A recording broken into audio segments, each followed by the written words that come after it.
camp and practice, you really felt that was something that you wanted to do. So what was kind of the thinking behind that? Leading by example, showing that, this means something to me. It means everything to me. I want to be out there. I want to get back to what I do best, get my rhythm, get my feel, and feeling good again. Physically, I just want to be out there as much as I can, making an impact, and as long as I feel adjusted and get my rhythm game day, I think we'll always be in a better way. You talk about leading by example. You've also been a vocal leader. Do that. Do you feel like the message is being heard across the board? I always think actions speak louder than words, and as much as I say, I'm committed, and you can talk all day about that, but being out there, every single rep and not taking one off, I don't think a lot of guys do, and just showing them that, even at this year of my career, this stage of my career, I'm glad to do whatever it takes to get guys pointing in the same direction and pull them along with me. Hey, Myles, so how do you follow up 5 sacks, and how many guys do you expect the Jets to try to block you? Every single one, other than the quarterback. So I'm expecting all kinds of different looks and different schemes of formations. But we've also done our own self-scout and how we can try and free ourselves up, and followed up with another big game. Don't put a number on it. Just go out there and get as many as you can. Myles, obviously, Kevin handing off the play calling doesn't impact you guys or the defense directly, but what do you think it says just about him and his willingness to do that, make a change like that midway through the season, knowing that things are going around inside of town? I ain't got nothing to do with that. Not my side of the ball. Myles, we saw obviously some frustration out of you going into the bye week. Did you have any conversations with Kevin or Andrew with the trade deadline approaching about, what direction they were looking in going into the deadline? What direction? And my question stays the same. It was the beginning of the year, end of the year. Are we still focused on winning? We're still trying to win. We're all still in line. So how we can figure that out, I'm all on board. But you did have a conversation with them about that? Yeah. I mean, it was that. And they agreed. We still are in agreement on that. And we got to go out there and get a win against the Jets at their place. Myles, just trying to keep your starter under wraps, just with Justin and Tyrod, does that, regardless of who's on the field, does that change your approach or preparation going into a game, or do you just kind of try and do the same thing every week? You try to get the same result every week. You got to prepare a little bit differently, at least mentally. 2 different styles. Justin, known to use his legs more, a little bit more off, timing than Tyrod is. He wants to stay in the pocket a little bit more. He wants to be on time with his throws. It's a little bit more rhythm based. While Justin is more of a wild card, but he's a very dynamic athlete and he has a hell of an arm. I know you have a no trade clause and all that kind of stuff, but did you know for sure that absolutely nothing was going to come about by the trade deadline? I wasn't concerned with anything involving a trade with me or anybody else on this team. I was just focused on getting right, feeling better, getting my head in a better space after the week before, and trying to find a way to continue bringing it every week. I'm sorry, just to follow up on that really quick. There was a rumor that the Eagles were willing to give up 3 first-round picks for you, and I saw how Rosen was talking, and he didn't really throw water on that. So, if that was true, what does that say that a team would be willing to give up 3 first-round picks? Again, that got nothing to do with me. How we in the Eagles choose to talk about and to talk to Andrew about. That is of no concern until they bring me into the room. And until then, I'm focused on this team. But I haven't heard any of those talks. I don't read into any of those talks. And I have a team to help lead and help try to find a way to win every week and focus on the Jets. Were you happy though that Andrew didn't trade a bunch of guys from the locker room? He left the team as is and pretty much giving you guys an opportunity to turn this around together? Yeah, I mean, he does that, then I think we all kind of look around and say, we're kind of letting it go. We're falling into a rebuild instead of focus on this year and trying to find a way out of this hole that we dug ourselves. So he still believes that we can win. He's shown that we're sticking with these guys in this locker room and continue to be invested. So we're happy to still be together, and we got to make the most out of it. Do you feel like you did get your head in a better space after the way the last game ended and the bye and the trade deadline? Do you feel like you're in a better headspace? True. I think y'all were more concerned with the trade deadline than I was. I didn't even know what day it was until someone told me. So me, I was just concerned about being home, seeing my family, being able to get back, see each of my family members, see my niece, get to be home and be around my parents. That was a much more concern to me about more than any news than I was hearing here. Well, I guess just with how the game ended, and obviously you talked about being frustrated. You mentioned getting your head in a better space. Do you feel like you've accomplished that? Yeah. I mean, who's not frustrated when you're losing? It doesn't matter if I have 1 sack or 5 sacks. I don't want to lose. It doesn't matter who. It doesn't matter where. It doesn't matter what game or what we're doing. I want to win. And if we have an opportunity, if I feel like the score is close enough, if there's a chance, I want to be out there to find a way to do that. So I was definitely frustrated, but you got to take time away. You got to back up and adjust the scope and see how well you are truly blessed, and come back and appreciate everything for what it is. Myles, 2021 when you chased down Justin Fields, probably doesn't happen to him a lot. Is that one near the top of your list? At this point, I'm not sure I can get him now. It looks like he might have gotten a little bit faster, but yeah, it was the way the crowd reacted. That's definitely up there. So hopefully we can reenact that if he hadn't left me behind. I think after that Patriots game, you talked about doing all you could over the bye to help this team figure out what was wrong and find some solutions. So, what did that look like for you? And were you able to come up with something that you think can help this team turn it around after that? I mean, it's a lot of self-scout, with what I feel like I could have done better, going into this midway of the season, talking with Jock and Schwartz, doing some assessments of the defense, D-line, and how we can improve all around, overall. So there were some plays left on the board, and there always will be, but how can we capitalize on them the rest of the year? And then just talking with Kev and AB, and just trying to hear how everybody is trying to get a 1% better. My guess is the defense hasn't been like you'd want to on the road compared to home, right? And I know there's other factors there, but what have you seen, and how can you fix it so you're playing as well on the road as you have at home? I think as a team, we just haven't played well enough on the road. I think that's all across the board, and there's got to be something that we can, kind of tip our hats on, that we're known for, whether it's home or away. And defensively, I feel like that we can be that. We can be a consistent, force on the team that we can always rely on, and the offense will come together. It'll become that as well. But as we are, setting the pace at which we have, and dictating what we want to teams at home, we got to be willing and able to do the same thing on the road. After the game, we hadn't seen the clip yet that your frustration came out and you spiked your helmet. But since then, we've talked to a lot of your teammates. Thought that was a show of passion and emotion, and your coaches have said the same thing. So, if you had it to do all over again, do you think showing that kind of fire can be good to show your team how much you really do care, or would you necessarily not really own it again? I hadn't thought about it that hard. I was frustrated.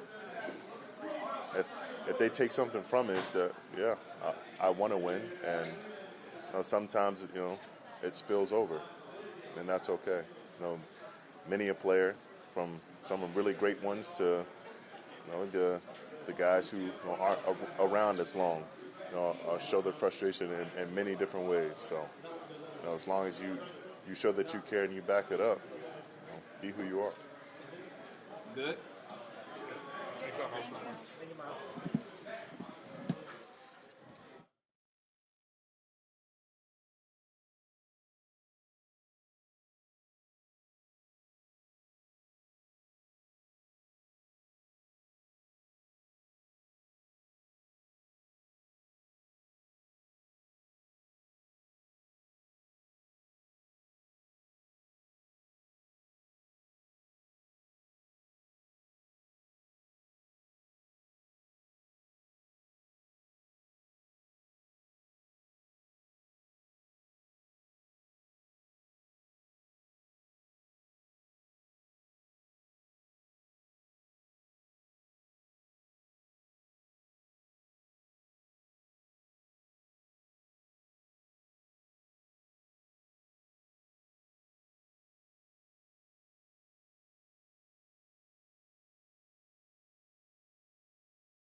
Basically, the Jets aren't saying, who they're going to start at quarterback, Justin or Tyrod.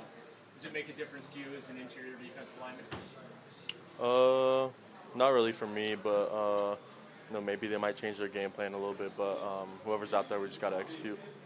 How did you treat the bye week? How beneficial was that week off? Did you guys try to reset and kind of turn the page here in the second half? Yeah, I think it was good for everyone.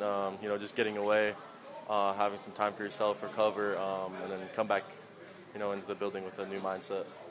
Mason, we know Carson's questionable heading into the weekend, but if he's unable to play, how much of is there an onus on you guys up front, especially that you and the league as the interior guys to prioritize trying to stop the run? Yeah, it's always the main goal, just stopping the run, just being active. But with Carson being questionable, we'll see. But he's a big part of our defense, and hope we can have him out there. Mason, we were talking to Jacques earlier, and he said he thought Malik was one of the top 5 interior pass rushers and really underrated. And I guess, why do you think he might be overlooked? I feel like just his play style, he's he likes playing in the pass. He's a big pass rush guy, always working that type of stuff. But I feel like he's just a well-rounded player. Been in the league for a while. Good veteran, at least in my eyes. A guy like Myles Garrett goes through every practice rep. What Jim Schwartz told us he did last week. What does that say about him, and what does that do to you as a rookie, kind of watching him as he leads by example? Yeah, that's just something he's been doing. He prides himself on, not wanting to come off the field, so I feel like that's kind of why he does that in practice, just to prepare him for the game. He wants to be on the field every snap, so he's just training himself for that. It feels like there's some different energy here coming out of the bye. Do you feel that? Do you feel like there's some different energy here? A little bit, yeah. Guys we all just want to win, We lost a few close games, just want to come back and start winning games, and I feel like it starts with this one.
Quinshon, how's the shoulder feeling? And were you worried when you had to leave that Patriots game that it was going to be more serious than it turned out to be?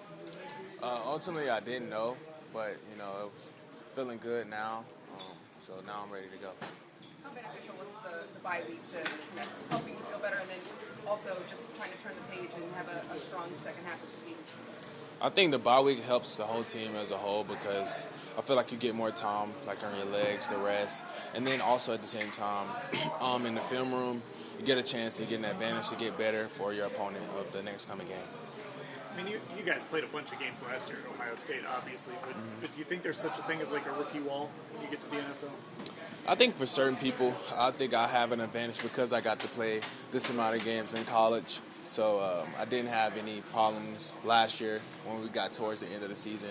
We played like 17 games, and I didn't have any issues. So I think it helps. I think back to last year's national championship game and then some long runs you had earlier this year. How good did it feel to be able to take one to the house the first time around? Yeah, really good. Just because of the execution, how much goes into each run, and then everything just worked out. I wish I could take all the credit, but it's like, thanks to the big guys up front. But, they did their job, so it ended up working out. Quinshon, obviously, Kevin handed over the play calling to Tommy. What did you know about Tommy as like an offensive coordinator before you got here and started working with him, and what did you just kind of learn this week philosophically about what he's trying to sort of do? Yeah, Tommy, formerly knew him because of his time at Alabama. He's a great coach. I think he'll do tremendous as play calling. He puts all the players in great positions on the field. And I just believe in all our coaches to do their job and do their best at getting us in a position to succeed. And then off of that, I guess, what does it say about Kevin to be willing to make that big of a change, mid-season, as you guys are 2-6, to try to spark something with the offense? I think that speaks volume of who he is as a coach, as a person. He's a selfless guy. He wants to win, and he's going to do whatever it takes to do that. When you did self-scout during the bye week, what did you see that maybe you need to work on, or things that you can fix quickly that can make you even more productive? Yeah, as you go on throughout the season, looking at the first half of the season, as a competitor and as a player, there's always things you wish you can go back and different plays and stuff like that. But I think as you go on, you learn, especially being a rookie. It's a lot of things you come into this, especially in my situation, you don't really know. You're playing just based off physicality and your instincts. So as you go on throughout the season, you get to see different fronts, different defenses, different coverages, and you just learn as you go. So it's definitely helping. You guys have started to have the same 5 up front here with guys being healthy. How does that help you as a runner to have just the same 5-0 line and kind of know what they're going to do? Helps me a lot just because I'm always in phase with those guys. I know each and every one of them, their advantages and how they can help me be successful in my game. And just the trust. I trust in each and every one of those guys. I know they're going to do their job every play, every drive, and I can count on them. With Tommy taking over his play calling, yeah. How different do you think the offense can look with Tommy plays? I don't know. Both of our coaches do a great job at, what they do. As far as difference in the offense, I don't know as far as what will be different. I think regardless of who's calling the plays, they're going to do their best to, make us go out there and be successful. So differences, I don't really want to say that, but I think it's going to be good. I know it was a couple weeks ago, but how cool was it playing against Trevion and, getting to kind of rekindle that relationship with him? It was cool. When I played him during halftime, he kind of said something to me. He was like, "Stop all that yelling," or something like that. So it was cool to see him again and see him, do what he does on the field. How much did you appreciate getting a chance to go back down to Ohio State this weekend? A lot. Those are the roots. And just to go back there, feel the energy on campus, the vibe, see a lot of the younger guys, go out there and perform. My coaches, everybody that helped me get here, go back and see those guys and support them. Can anyone stop them this year? I don't think so, no. I don't think so. I think they're going to go undefeated just because of not even the talent level, but, the focus and what Coach Day does over there. He runs a great program. He's a hard-nosed coach, and he believes in his team. So they're going to take it all the way. There's a crazy stat about you getting, I think, 95% of your yards after first contact. Have you just kind of grown to accept that somebody's going to get a hand on you quickly? Well, Coach Deuce always says, you have to make the first guy miss. So that's always my intention every time I get the ball. First guy is not going to tackle me. If it's one guy, I'm always going to make him miss. So that's just my mentality and what I bring to the field. Cool. All right, thank you guys. Appreciate it.